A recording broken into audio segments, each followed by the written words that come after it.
Benar juga ternyata. Oh gitu ya. Benar. Saya juga baru kepikiran nih. Ternyata ada berita. Oh iya, baca itu jadi juga cukup mendengarkan. Makanya kalau di pondok-pondok itu memang betul harus pakai kitab, membaca. Gitu. Kalau di pondok-pondok itu kan baca kitab. Kalau di sini kan nggak mungkin baca kitab. Ya udah baca slide aja. Ini jadi baca slide. Gitu. Gak apa-apa, sama yang penting baca, sama-sama baca. Gitu. Oke. Nah. Terus kemudian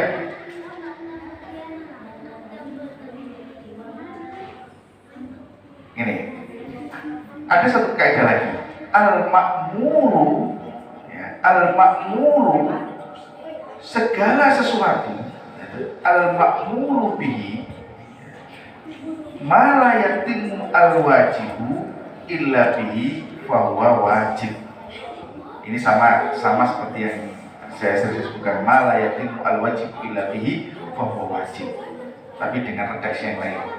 Al-ma'muru segala sesuatu ya bihi terhadap sesuatu itu ma la yatimmu tidak akan lengkap opo al-wajibu kewajiban itu illa bihi kecuali dengan kewajiban itu fahuwa wajib, maka itu adalah wajib. Maksudnya begini, ribet ya kaidah-kaidah seperti itu ribet, tapi sebenarnya gampang memahami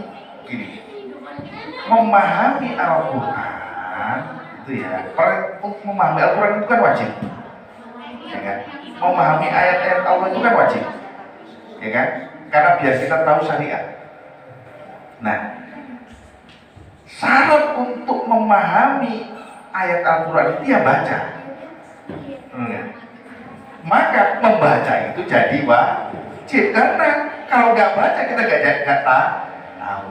Jadi paham ya? Oh ya, jadi apa?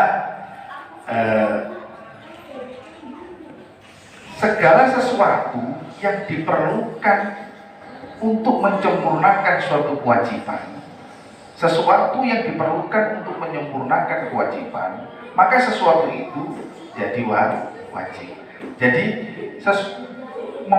memahami sesuatu tidak akan sempurna memahami Al-Quran kalau nggak membaca. Jadi gini, memahami Al-Quran itu nggak mungkin kalau nggak baca, gitu kan?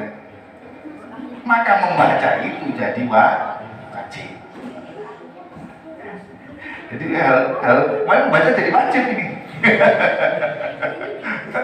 Jadi maka jadi membaca ini jadi wajib, gitu. Nah, kecil gini tapi kalau dikaji lagi banyak ilmu gitu kan. Lagi. Nah, al-amru ada lagi satu kaidah. Al-amru ya, perintah bisyai terhadap sesuatu ya.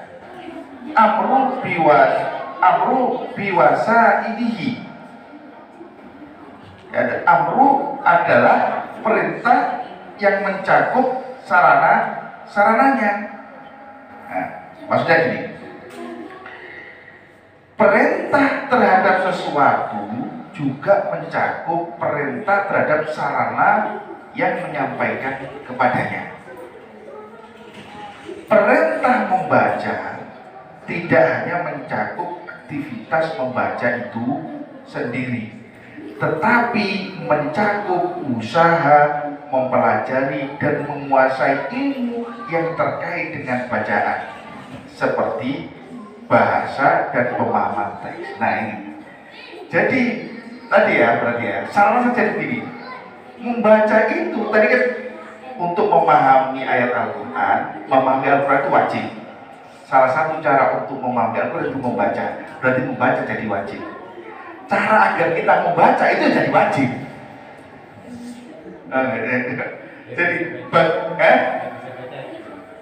Jadi agar kita bisa membaca itu juga jadi wajib. Jadi ujungnya kan kita memahami Al-Quran. Ujungnya kan kita itu memahami kandungan Al-Quran. untuk memahami kandungan Al-Quran berarti kan kita harus baca. Memahami Al-Quran wajib. Berarti untuk memahami Al-Quran tadi membacanya jadi wajib. Belajar untuk membaca juga jadi wajib. Nah, gitu. Nah, jadi untuk belajar membaca, pertama belajar membaca jadi wajib. Belajar untuk memahami, nggak hanya sekedar belajar membacanya, belajar untuk memahaminya jadi wajib. Nah, makanya termasuk belajar untuk memahaminya itu berarti ilmunya pakai apa? Kalau belajar membaca ilmunya ikro. Nah, kalau belajar membaca ilmunya ikro. Ilmunya ilmu tajwid. Ilmunya ilmu kiroah. Mana jadi wajib. Kemudian apa? Ilmu untuk memahaminya berarti belajar ilmu nahwu, belajar ilmu syaraf, belajar ilmu mantik, belajar untuk memahami ilmu mantik, belajar ilmu balaghah, gaya bahasa atau majaz. Ini makna sebenarnya apa makna? Bukan makna sebenarnya, itu juga jadi wajib. Ini bunganya udahlah musik. jadi wajib. Ini sedikit aja jadi rumit gitu ya. Oke, lagi ambil yang udah mateng aja. ambil yang udah mateng aja udah. Oke, nah, oke, baik. Itu terus satu lagi lagi. Oke. Berikutnya setengah jam. Oke. Berikutnya adalah alladzi 'allama bil qalam. Alladzi ini maknanya yang. Ya, 'allama. Nah, ini ada beberapa makna. 'Allama ini adalah fi'il madhi. Asalnya ini baru ini belajar sorof nih. Kalau ini belajar sorof, ini kalau saya sedikit-sedikit ini berarti kita sedikit-sedikit belajar sorof nih. Kita 'allama yu'allimu 'allim. Masdarnya taklimun. Nah, taklim. Nah, kata-kata taklim itu kita sering dengar kata taklim. Taklim itu ya berasal dari kata allama.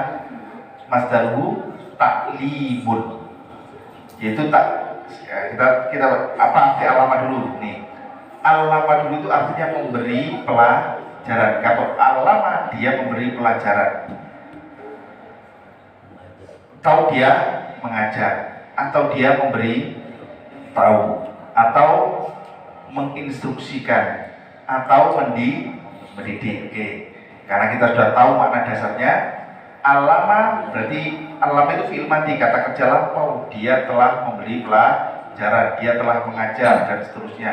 Yu'allimu itu sedang maknanya, dia sedang memberi pelajaran, dia sedang mengajar, dia sedang memberitahu. Alim, kata perintah kayak kata ikra tadi. Alim, berilah pelajaran, mengajarlah, beritahulah. Masdaruhu itu bentuk kata bendanya taklim. Berarti taklim itu artinya pembelajaran atau pengajaran. Jadi kalau kata taklim itu bisa dimaknai pengajian. Nah, gitu loh. Ya, jadi taklim itu ya maknanya ya pengajian atau pemberian pelajaran atau pengajaran. Orang yang memberikan pengajaran, orang yang memberikan pelajaran disebut mu'allim. Nah, orang yang memberikan pelajaran disebut mu'allim. Dan yang diberikan pelajaran disebut mu'allam. Nah, ini yang dikasih, yang ngajar disebut mu'allim, yang diajar disebut mu'allam. Nah, ada bedanya apa? Bedanya kita juga sering ada sedikit ini bentuknya sama ini. Kalau digundulin, kitabnya gundul, gitu kan, nggak ada harokatnya, bingung ini dibaca alima atau alama. Nah, maka tergantung teks kalimat. Itu karena sama-sama ain, lam, mim, satunya alama, satunya alima. Kalau alima ya lalu itu mengetahui. Jadi alimah dia mengetahui. Ya'lamu dia sedang mengetahui atau mengenali atau menemukan. Alimah ya'lamu. Pengetahuan, jadi kalau alimah kan mengetahui, dia mengetahui. Ya'lamu dia sedang mengetahui. Kata benda daripada mengetahui itu disebut ilman atau ilmu. Nah, jadi kata ilmu itu berasal dari kata alimah. Artinya ilmu itu artinya pengetahuan. Nah, gitu ya. Ilmu itu artinya pengetahuan. Orang yang memiliki pengetahuan disebut alim. Nah, ini orang yang punya pengetahuan, orang alim ini berarti orang yang punya ilmu. Jadi sebetulnya kata ini pokoknya siapapun yang punya ilmu, orang yang punya pengetahuan itu disebut alim. Jamaknya ulama. Bentuk jamaknya itu ulama, berarti orang yang punya pengetahuan. Gitu. Maf'ulnya yang diketahui disebut maklum. Gitu ya. Jadi antara alama sama alimah. Siapa tadi? Allama bil qalam. Siapa yang mengajarkan? Siapa yang memberi pengajaran? Siapa yang dituju? Siapa yang dimaksud dari allama ini? Fa'ilnya siapa? Yaitu Allah sebagai pengajar utama ilmu kepada manusia. Terus kemudian apa sih rahasia menggunakan kata allama ini? Allama ini memberikan pengajaran itu bermakna menunjukkan peran aktif Allah sebagai sumber ilmu. Dan kata ini menunjukkan pentingnya pengajaran sebagai sarana Allah memuliakan manusia dibandingkan makhluk lainnya. Dan kata yang terakhir itu allama bil qalam, dia mengajarkan dengan apa? Bil qalam. Qalam ini artinya pena. Dia mufrad, bentuk jamaknya adalah aqlamun. Ya, bentuknya aqlamun. Siapa yang dituju? Apa sih pena itu? Apa yang dituju pena ini? Kenapa pena? Kenapa pena? Karena pena sebagai alat utama yang digunakan untuk mencatat dan menyampaikan ilmu, mengajarkan dengan pena.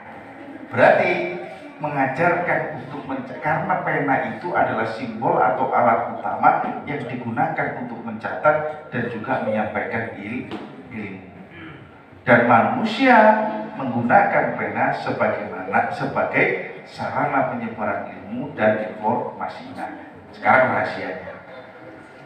Apa rahasia pemilihan kata al-qalam ini? Kenapa menggunakan kata qalam? Gitu, karena ada beberapa sinonim. Ada bil kitabah, bil ma'rifah. Nah, gitu kan? Kenapa menggunakan pena? Karena pena dipilih, kita tahu bahwa pena itu adalah simbol peradaban dan alat yang sangat penting dalam menyebarkan ilmu. Penyebutan pena menegaskan bahwa ilmu tidak hanya dapat didapat secara lisan, tetapi juga melalui media tulis yang dapat diwariskan lintas generasi. Nah, ini ada satu kaidah sedikit.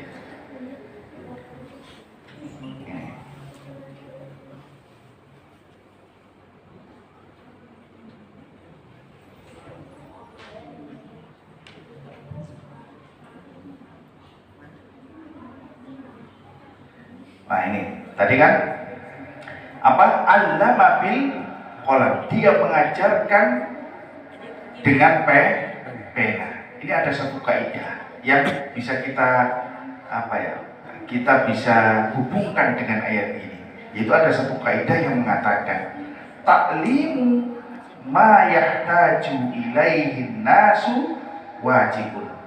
Ta'limu, pengajaran, ya, atau mengajarkan ma yahtaju, apa yang dibutuhkan ilaihi annasu, manusia, wajibun, wajib. Nah, sama kayak tadi, jadi mengajarkan apa yang dibutuhkan oleh manusia itu adalah wajib, ya sama. Jadi pena itu sarana, apabila pena itu menjadi sarana untuk mengajarkan manusia, maka pena itu juga jadi wajib. Nah, tapi sekarang udah berkembang, sekarang udah gak pena, udah ngetik.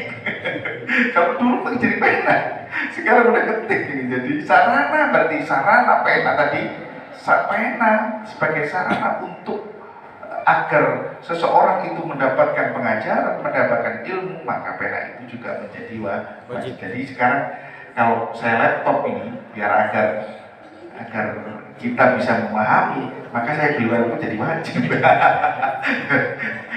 Kalau jadi pahala berarti.